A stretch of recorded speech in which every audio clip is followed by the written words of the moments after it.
प्रिय छात्राध्यापक एवं छात्राध्यापिकाएं, सुप्रभात सभी को। पिछले वीडियो में हम लोगों ने व्यक्तित्व के प्रकार के बारे में अध्ययन किया था कि व्यक्तित्व कितने प्रकार का होता है। विभिन्न मनोवैज्ञानिकों ने, शिक्षा शास्त्रियों ने विभिन्न प्रकार से व्यक्तित्व की व्याख्या की है, जिसमें शरीर रचना दृष्टिकोण के संबंध में जो 3 तरह के बताए गए हैं। क्रेचमर ने जो बताया है, लंबाकाय, सुडौलकाय, गोलकाय व्यक्तित्व। सामाजिक दृष्टिकोण से जो जर्मन मनोवैज्ञानिक युंग ने जो सामाजिक अंतःक्रिया के प्रकार के दृष्टि से जो बताया है कि अंतर्मुखी, बहिर्मुखी, उभयमुखी। मूल्यों की दृष्टिकोण से व्यक्तित्व को 6 प्रकार से बताया गया है। इस पर हमने चर्चा किया कि सैद्धांतिक, आर्थिक, धार्मिक, राजनीतिक, सामाजिक और कलात्मक, इन दृष्टिकोणों पर हम लोगों ने विस्तृत चर्चा कर लिया है। शायद आप लोगों के समझ में आ भी गया होगा।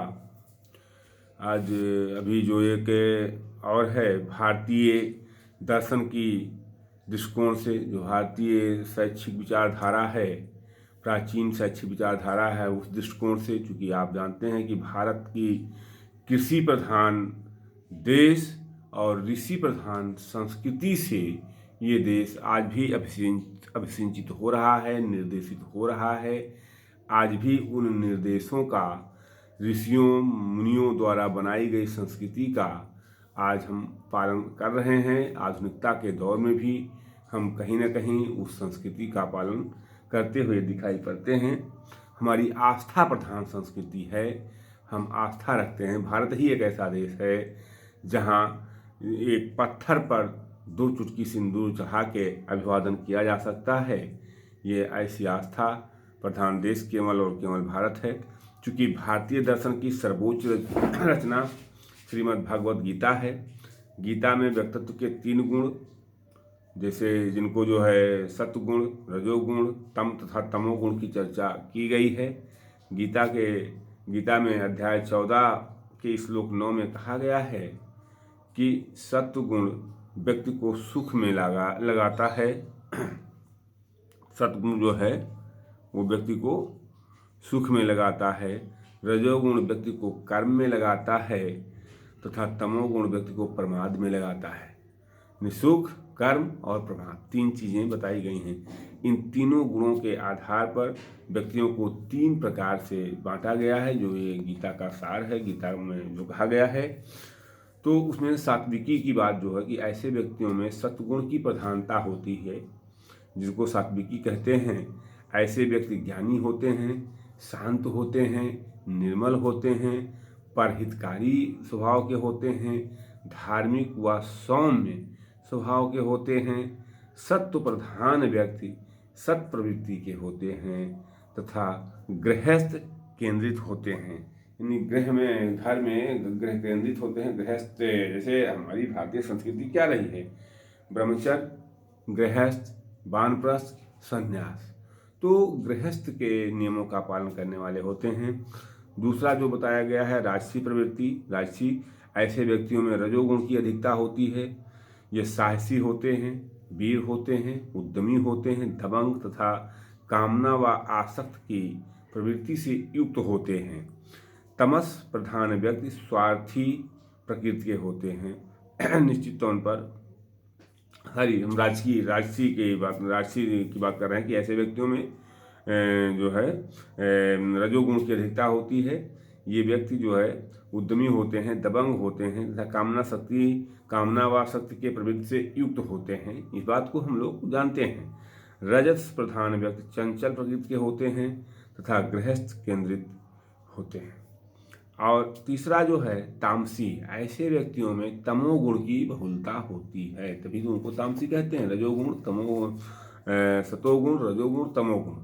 तो ऐसे व्यक्ति जो तमोगुण की बहुलता होती है वह प्रमादी, सुस्त, झगड़ालू, आलसी, क्रोधी तथा अनावश्यक लड़ाई झगड़ा करने वाले होते हैं।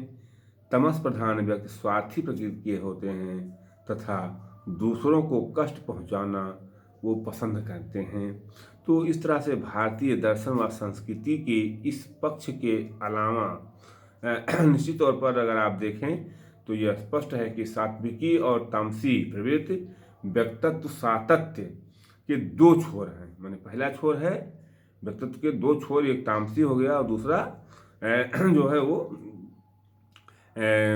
ये एक तामसी प्रवृत्ति हो गया और दूसरा सातत्य हो गया है, सात्विकी हो गया, सत्वगुण और तमस गुण।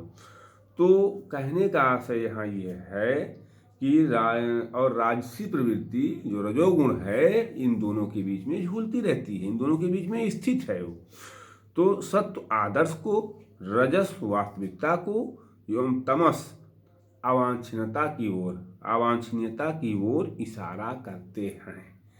इन तीन चीजें स्पष्ट हो गई कि तीन चीज होंगी भाई, रजोगुण अगर है, तमस गुण जो है और एक सतोगुण है।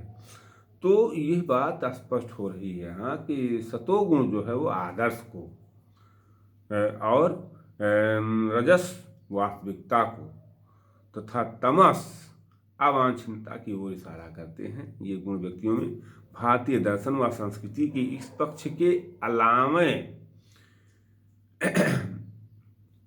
भारतीय दृष्टिकोण की एक अन्य पक्ष आयुर्वेद के अनुसार ही व्यक्तियों को उनकी प्रकृति के आधार पर 3 भागों में बांटा गया है। इसके अलावा रजोगुण, तमोगुण, सतोगुण के अलावा भी 3 पक्ष में बांटा गया है। वो 3 है बात प्रधान व्यक्ति। अब बात प्रधान व्यक्ति क्या है कि इस प्रकार के व्यक्तियों में पित्त तत्व की प्रधानता होती है तथा वह पित्त जनित रोग से पीड़ित होते हैं। ऐसे व्यक्ति दुर्बल, पतले व क्रोधी स्वभाव के होते हैं। दूसरा है जो है पित्त प्रधान व्यक्ति। तो नहीं सॉरी, हमने बात किया, पहला है बात प्रधान व्यक्ति। इस प्रकार के व्यक्तियों में बात तत्व की प्रधानता होती है तथा जिसके कारण वह बात रोगों से पीड़ित रहते हैं। ऐसे व्यक्ति शारीरिक दृष्टि से मोटे होते हैं, बात प्रधान। और दूसरा है पित्त प्रधान व्यक्ति। तो पित्त प्रधान व्यक्ति इस तरह के व्यक्ति होते हैं कि इस व्यक्ति में पित्त तत्व की प्रधानता होती है तथा वह पित्त जनित रोगों से पीड़ित रहते हैं। ऐसे व्यक्ति दुर्बल, पतले व क्रोधी स्वभाव के होते हैं। और तीसरा है कफ प्रधान व्यक्ति। इस प्रकार के व्यक्तियों में कफ तत्व की प्रधानता होती है तथा वह कफ जनित रोगों से पीड़ित होते हैं। ऐसे व्यक्ति दुबले पतले होते हैं। तो ये जो है व्यक्तित्व के प्रकार की चर्चा हम लोगों ने किया कि व्यक्तित्व कितने प्रकार का होता है। तो इस तरह से ये स्पष्ट हो रहा है कि जो व्यक्ति का जो पर्सनालिटी है, जो व्यक्ति का व्यक्तित्व है, उसमें किन किन गुणों से युक्त व्यक्ति को एक अच्छा एवं संतुलित व्यक्तित्व कहा जाए और किन किन गुणों से युक्त व्यक्ति को उतना अच्छा ना कहा जाए। ये सदैव एक विचारणीय प्रश्न रहा है विभिन्न मनोवैज्ञानिकों के द्वारा। स्वीकृत अच्छे व्यक्तित्व की जो विशेषताएं होती हैं, कैसे आप कहेंगे कि ये अच्छे व्यक्तित्व की विशेषताएं क्या हैं, कैसे माना जाए? तो एक शारीरिक गुण है कि आकर्षक रूप रंग, मधुर वाणी, सुंदर कदकाठी, संघी गामी क्रिया, नियमित दिनचर्या, सौम्य हाव भाव तथा अच्छा शारीरिक स्वास्थ्य आदि अच्छे व्यक्तित्व की कुछ शारीरिक विशेषताएं होती हैं जिसे हम कहते हैं इसका व्यक्तित्व अच्छा है।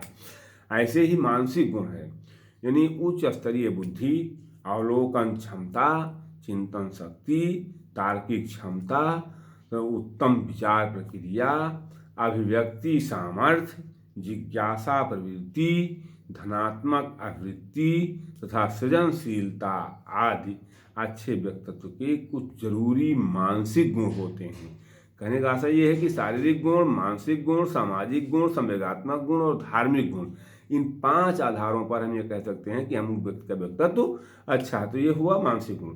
तीसरा है सामाजिक गुण, सामाजिकता, मैत्री भाव, समाज सेवा, परोपकार, दया, करुणा, धैर्य, बहिर्मुखता, लागी सहानुभूत, सद्भाव, उत्तम समायोजन की क्षमता, सहयोग, नैतिकता और अच्छे व्यक्तित्व के कुछ और महत्वपूर्ण कुछ सामाजिक गुण होते हैं। अगला है जो संवेगात्मक गुण। अब संवेगात्मक गुण की चर्चा अगर करें तो उच्च आकांक्षा स्तर, उद्देश्यपूर्णता, दयालुता, संतोष, आशावाद, दृष्टिकोण, राग द्वेष से विलग, सामवेगिक स्थिरता, अहंकार व ईर्ष्या भाव से युक्त आदि अच्छे व्यक्ति के कुछ प्रमुख विशेष संवेगात्मक गुण हैं।